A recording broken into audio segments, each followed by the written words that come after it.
پاکستان کی عدالتی تاریخ میں پہلی مرتبہ ایک سخت گیر خاتون کو سپریم کورٹ کا جج بنانے کے امکانات پیدا ہو گئے ہیں۔ جسٹس عائشہ ملک لاہور ہائی کورٹ میں ججز کی سینیارٹی لسٹ میں چوتھے نمبر پر موجود ہیں، جن کو بطور سپریم کورٹ جج ترقی دینے پر غور کیا جا رہا ہے۔ اگر انہیں سپریم کورٹ میں ترقی دے دی گئی تو وہ مارچ سن 2031 تک سپریم کورٹ کی جج رہیں گے۔ عدالتی ذرائع کے مطابق اس وقت سپریم کورٹ میں 17 مقررہ ججز کی تعداد پوری ہے، لیکن 17 اگست کو جسٹس مشیر عالم کی ریٹائرمنٹ ہو رہی ہے اور ان کی خالی اسامی پر جسٹس عائشہ ملک کی تقرری کی سفارش کی گئی ہے۔ اس سے پہلے سپریم جوڈیشل کونسل نے بلوچستان ہائی کورٹ کے چیف جسٹس جمال خان مندوخیل اور سندھ ہائی کورٹ کے جسٹس محمد علی مظہر کی سپریم کورٹ میں بطور جج ترقی کی تھی۔ ساتھ ہی کمیشن نے سندھ ہائی کورٹ کے چیف جسٹس احمد علی شیخ کو عدالت عظمیٰ میں ایڈ ہاک جج بننے کی بھی پیشکش کی تھی، جسے انہوں نے مسترد کر دیا تھا۔ اس وقت پاکستان کی وکلاء برادری جسٹس محمد علی مظہر کی سپریم کورٹ میں آؤٹ آف ٹرم ترقی پر سراپا احتجاج ہے، تاہم جسٹس عائشہ ملک کو سپریم کورٹ کا جج بنانے کی تجویز کا خیر مقدم کیا جا رہا ہے۔ اس پیش رفت پر سندھ ہائی کورٹ بار ایسوسی ایشن کے صدر صلاح الدین احمد نے کہا ہے کہ جسٹس عائشہ ایک اچھی شہرت کی حامل جج ہیں اور عدلیہ کے اعلیٰ حصوں میں خواتین کو دیکھنا خوش آئند ہے۔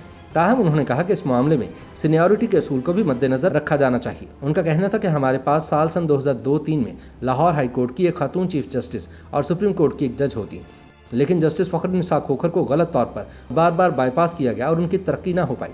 ساتھ ہی انہوں نے افسوس کا اظہار کیا کہ موجودہ دور میں نہ صرف پنجاب بلکہ سندھ اور دیگر صوبوں میں بھی متعدد اصول پسند سینئر ججز کو نظر انداز کیا جا رہا ہے۔ یاد رہے کہ لاہور ہائی کورٹ کے 40 جج صاحبان میں شامل صرف 2 خواتین ججز میں سے ایک جسٹس عائشہ ملک نے پچھلے برس ریپ کا شکار خواتین کے 2 فنگر نامی شرمناک ٹیسٹ کو کالعدم قرار دے کر مردانہ برتری والے معاشرے میں کمزور خواتین کو ایک نیا حوصلہ عطا کیا تھا۔ جسٹس عائشہ ملک نے اپنے فیصلے میں 2 فنگر یا جنسی استحصال کا شکار خواتین کا 2 انگلیوں والا کنوارپن ٹیسٹ خلاف آئین اور قانون قرار دے کر اس پر پابندی لگا دی تھی۔ ان کے دیے گئے فیصلے کے مطابق اس نام نہاد کنوارپن ٹیسٹ کی کوئی طبی یا سائنسی بنیاد موجود نہیں، بلکہ یہ خاتون کے وقار کو مجروح کرتا ہے۔ 55 سالہ جسٹس عائشہ ملک نے ابتدائی تعلیم کراچی کے گرامر اسکول اور LLM کی ڈگری امریکہ کے مشہور ہارورڈ لا اسکول سے حاصل کی، جس کے بعد انہوں نے واپس کراچی آ کر اپنی عدالتی پریکٹس کا آغاز کیا۔ کراچی میں فخر الدین جی ابراہیم اینڈ کمپنی کے سینئر پارٹنر زاہد ایف ابراہیم کی جسٹس عائشہ ملک سے پہلی ملاقات 1997 میں تب ہوئی جب وہ انٹرویو دینے آئیں۔ اگلے 4 سال جسٹس عائشہ ملک نے زاہد ایف ابراہیم کے والد اور سینئر ایڈوکیٹ سپریم کورٹ فخر الدین جی ابراہیم، جو کہ بعد میں گورنر سندھ بھی تعینات ہوئے، ان کے زیر سایہ کام کیا۔ زاہد ابراہیم کہتے ہیں کہ عائشہ بے لاگ اور اپنی بات کہنے والوں میں سے ہے۔ ان کا کہنا تھا کہ عرف عام میں جسے قانون کی حکمرانی کہا جاتا ہے، عائشہ اس کی بنیاد پر کار فرما ہے اور ہمیشہ سے ان میں کھڑا رہنے کی خواہش رہی ہے۔ جسٹس عائشہ ملک کے شوہر ہمایوں احسان لاہور میں ایک لاء کالج چلاتے ہیں اور ان کے 3 بچے ہیں۔